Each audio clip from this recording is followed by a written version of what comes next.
বিধানসভা নির্বাচনের পরে বিশ্লেষণ না করাটাও আমাদের এবার 2024 সালের লোকসভা নির্বাচনে ভরাডুবির একটা কারণ বলতে পারি। লোকসভার আসন আমরা জিতেছিলাম 2024 সালে, দেখুন বেশিরভাগই কিন্তু গ্রামের দিক থেকে। শহরের শিক্ষিত মানুষ তাদেরকে বোঝাতে ব্যর্থ হয়েছে। তৃণমূলের দুর্নীতির উপরে আমরা বেশি ফোকাস করেছি, কিন্তু আমরা পশ্চিমবঙ্গে এলে আমরা কি করতে পারি এইটার উপরে কিন্তু বেশি জোর দেওয়া হয়নি। তৃণমূলের কিছু দুর্নীতিগ্রস্ত লিডারকেও আমরা টিকিট দিয়েছিলাম। রাজনীতি ছাড়তে হবে যদি অর্জুন সিংকে টিকিট দেওয়া হয়। যে দিলীপ ঘোষ 18টা আসন নিয়ে এলো, সেই দিলীপ ঘোষের আসনটাই পরিবর্তন করে দেওয়া হলো। কে কোনোদিন দল করতো না, তাকে এসে হঠাৎ বিজেপির জেলা সভাপতি করে দিলাম।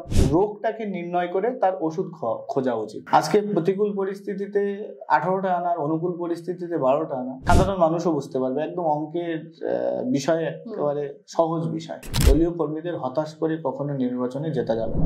লোকসভা নির্বাচনের আগে স্লোগান উঠেছিল আপকি বার 400 পার, কিন্তু সে 400 পার হলো না। বঙ্গের স্লোগান উঠেছিল এবার 30টি আসন লাগবে, সেই স্লোগান তুলেছিলেন খোদ অমিত শাহ, কিন্তু সেটাও হলো না। উল্টে যে কটা 18টা সিট ছিল সেটা নেমে দাঁড়ালো 12টিতে। কেন এই ভরাডুবি? সরাসরি জানবো বিজেপি নেতা বৃন্দাবন সরকারের কাছ থেকে। দাদা, প্রথমে বাংলা হান্টে তোমাকে স্বাগত। এই যে বিজেপির ভরাডুবি 18 থেকে 12টিতে নেমে দাঁড়ালো, কেন? এই কারণ কি? আপনি প্রথমে বলেছেন আপকি বার 400 পার। আমরা গত বিধানসভায় এখানে বলেছিলাম এবার 200 পার। তো আমরা 200 পার করতে পারিনি, আমরা 77-এ থেমে গেছি।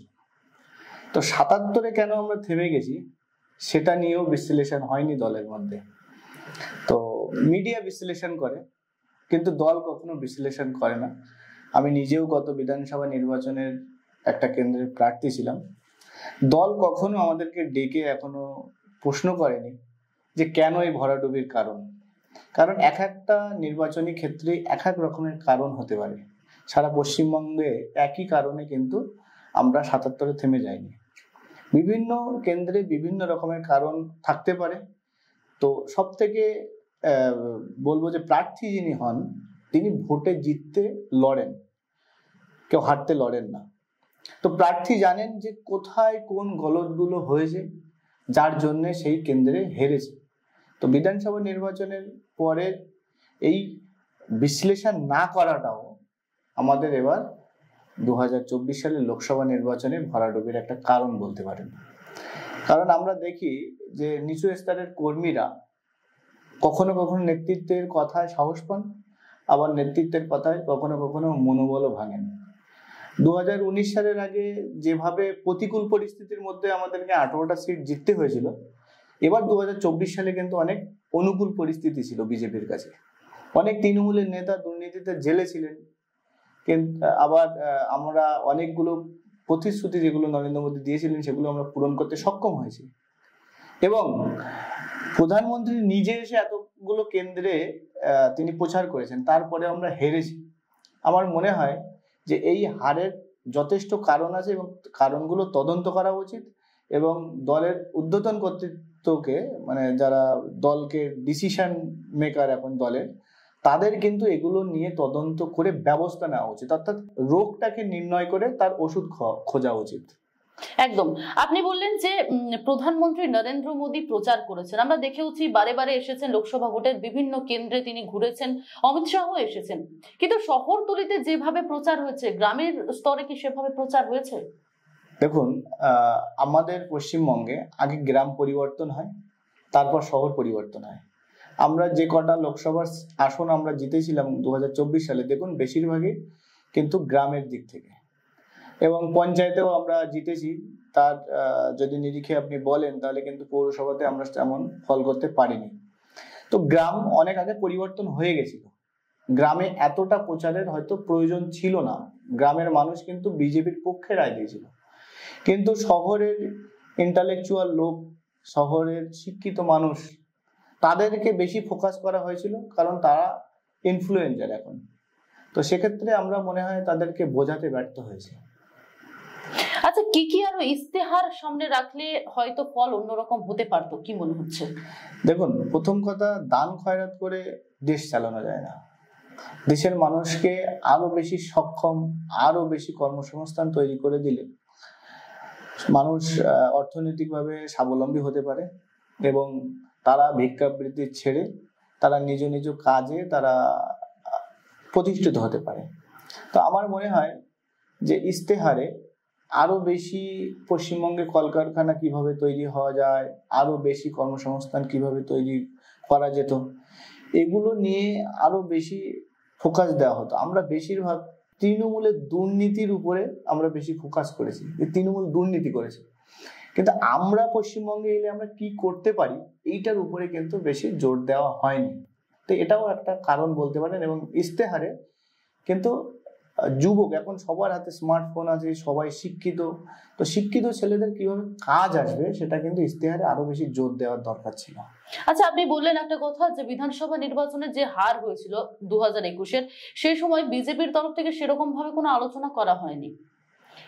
যারা হেরে গিয়েছেন প্রার্থীদেরকে ডেকে এনে আলোচনা, সেরকম আলোচনা সাপেক্ষ কিছু হয়নি।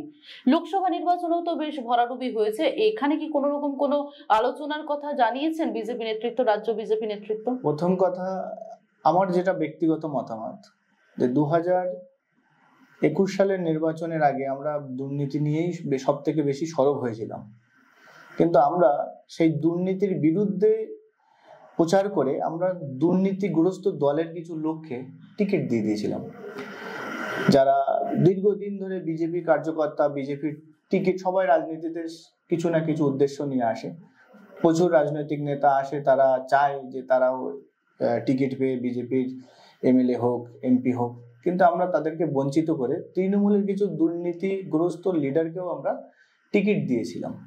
তো যার জন্য সাধারণ কর্মীদের কাছে এবং সাধারণ মানুষের কাছে সেটা আমাদের একটা বুমেরাং হয়ে গেছে, যে যাদেরকেই আমরা নিয়ে আসতে চাইছি তারাই তো সেই তৃণমূলের দুর্নীতিগ্রস্ত লোক। মানে তৃণমূল বারে বারে যে ওয়াশিং মেশিনের তকমাটা দিচ্ছিল, সেই ওয়াশিং মেশিনের জন্যই কি? হ্যাঁ, এবারও হয়েছে, এবার 2024 সালের নির্বাচনেও হয়েছে, আমরা তৃণমূল থেকে আসা অনেকে টিকিট দিয়েছি।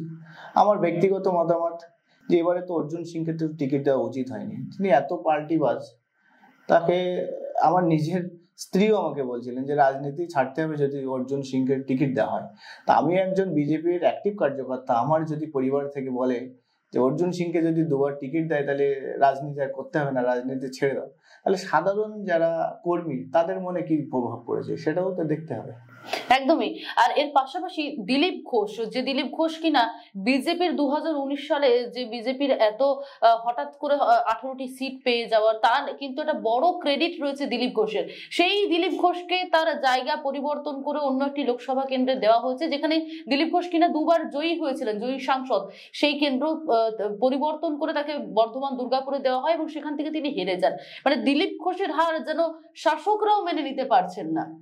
কি বলবো দাদা? প্রথম কথা, আমাদের দলে সব থেকে গুরুত্বপূর্ণ দুটো পদ হলো, এক সভাপতি এবং অর্গানাইজেশন জেনারেল সেক্রেটারি, অর্থাৎ সাধারণ সম্পাদক সংগঠন। তো 2019 সালে আমাদের যে সংগঠনের মধ্যে যে সভাপতি পদ ছিলেন, সেখানে আমাদের দিলীপ দা ছিলেন, দিলীপ ঘোষ, এবং অর্গানাইজেশন জেনারেল সেক্রেটারিতে সুব্রত চ্যাটার্জি ছিলেন। এই দুজনের জুটি 2019 সালে কিন্তু আমাদেরকে ভালো ফল এনে দিয়েছিল, কিন্তু 2021 সালের আগে আমরা দেখলাম যারা সিদ্ধান্ত নিয়েছিলেন, কেন নিয়েছিলেন জানি না, সেই সুব্রত চ্যাটার্জিকে 2021 সালের আগেই সরিয়ে দেওয়া হলো এবং সেখানে একজনকে বসিয়ে দেওয়া হলো যিনি একেবারে রাজনৈতিক অনভিজ্ঞ, তার কোনো রাজনৈতিক অভিজ্ঞতা ছিল না, সেটা অনেকে মানতেও পারেনি।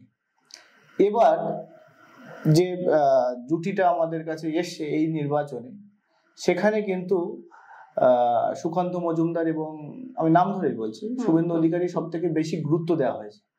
কিন্তু আপনি ভাবুন, যাদের হাত ধরে 2 থেকে, অর্থাৎ 2 নয়, একটাই আসন কিন্তু আমরা পেয়েছিলাম আসানসোলে, কারণ আমরা দার্জিলিং এর সিটটা এমনিতেই পেয়ে যাই, আমাদের সংগঠনের জন্য একটাই আসন পেয়েছিলাম, মানুষ আমাদেরকে সমর্থন করেছিল 2014 সালে, সেটা হলো আসানসোল আসনটা।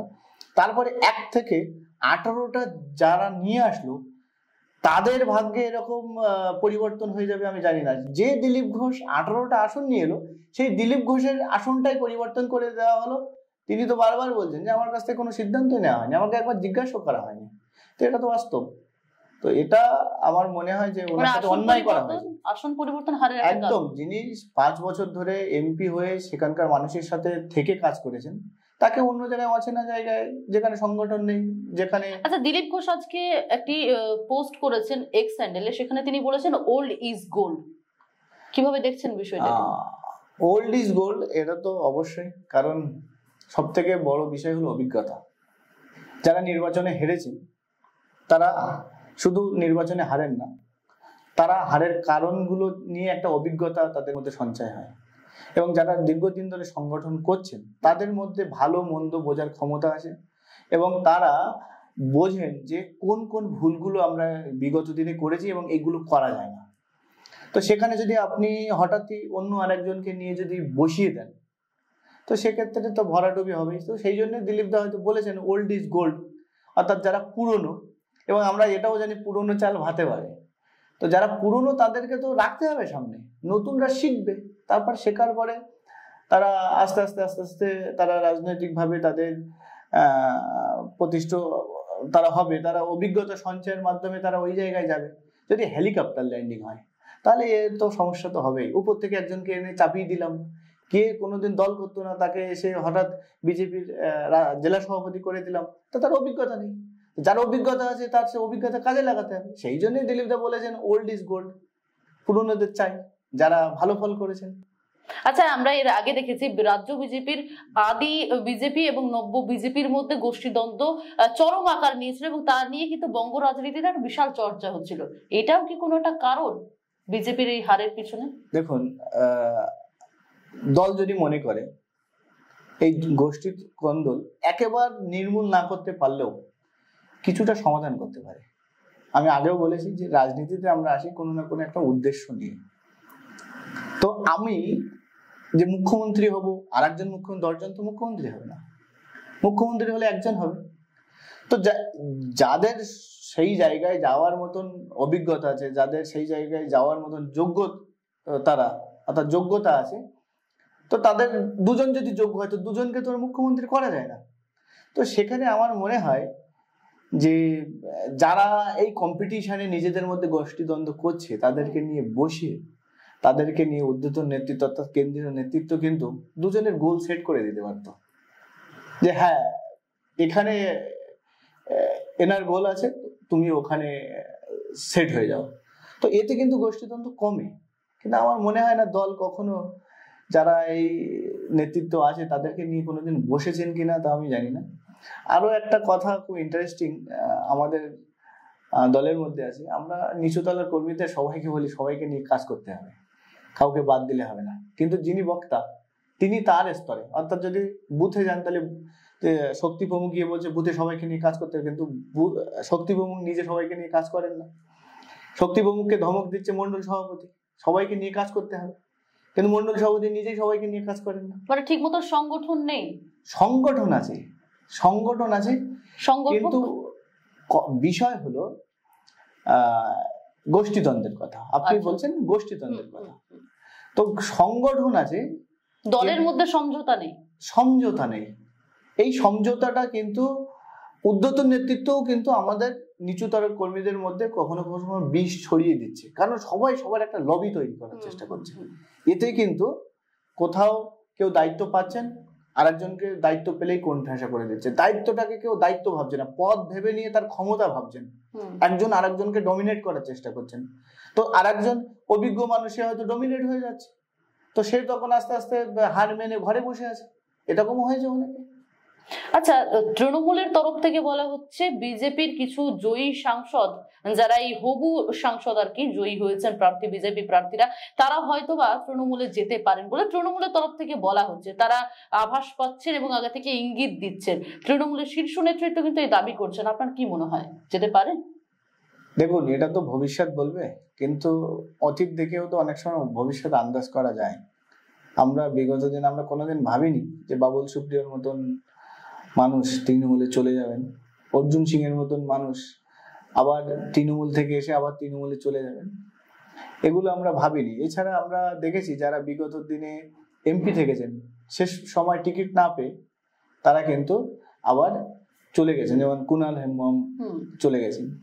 তো এগুলো চলতে থাকবে। আমার মনে হয় যে সাধারণ মানুষের ভোট নিয়ে তাদেরকে ধোকা দিয়ে আমার মনে হয় দল পরিবর্তন করা ঠিক নয়। তবে এখন যে 12 জন জিতেছেন তেমন তো আমার চোখে পড়ছে না কেউ চলে যেতে পারেন বলে। আচ্ছা আচ্ছা, বিষ্ণুপুরের যিনি বিজেপি প্রার্থী তথা হবু সাংসদ সৌমিত্র খা দাবি করছেন মন্ত্রিত্ব পদের, কেন্দ্রীয় মন্ত্রিত্ব পদের, কিভাবে দেখছেন বিষয়টি? কি আমার বলা ঠিক নয়, তবুও তিনি কিন্তু ন্যায্য দাবি করেছেন। তিনি যোগ্য, তিনি 3 বারের সাংসদ, এবার দিয়ে দিন 3 বারের সাংসদ। বিগত দিনে তিনি বিধায়কও ছিলেন, পঞ্চায়েত প্রধানও ছিলেন, তো তার রাজনৈতিক অভিজ্ঞতা আছে। তাকে সংগঠন এই মুহূর্তে তেমন কোনো কাজে লাগাচ্ছে না, তো আমার মনে হয় তাকে মন্ত্রিত্ব দিয়ে তাকে অন্য কাজ করাতে পারলে দল আরো উপকৃত হবে। সেই জন্য আমার মনে হয় যে তার দাবি ন্যায্য, দেওয়া উচিত। আচ্ছা, একদম শেষের দিকে যাব।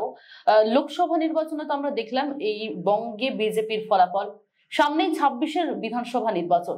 বিধানসভা নির্বাচনের গুটি সাজানোর জন্য বিজেপিকে কি কি পথ অবলম্বন করতে হবে বলে মনে হচ্ছে? দেখুন, যারা সাফল্য অর্জন করেছে তাদেরকে সামনের সারিতে নিয়ে আসতে হবে এবং তাদের নেতৃত্বে লড়তে হবে। সাকসেসফুল যারা, তাদের থেকে শিক্ষা নিয়ে আমার মনে হয় এগোনো উচিত, ফেলিওরদের থেকে শিক্ষা নেওয়া উচিত নয়।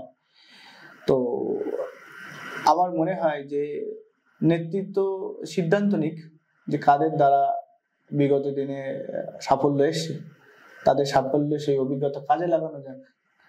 সাকসেস ফেলিওর এখানে কি তাহলে ফেলিওর? আমি বলবো যে 18টা আসন যিনি নিয়ে এসেছিলেন, আচ্ছা, আর যিনি 12টা আসন যার নেতৃত্বে এসছে, তো এখানে তো পার্থক্য তো চলে আসছে যে কে সাফল্য নিয়ে এসছে।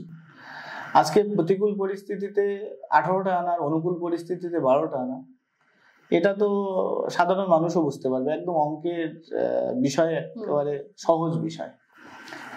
আর যারা বসে আছেন যে সমস্ত কর্মীরা, তাদেরকে আবার নতুন করে কাজে লাগানো এবং তাদের অভিজ্ঞতাকে কাজে লাগানো।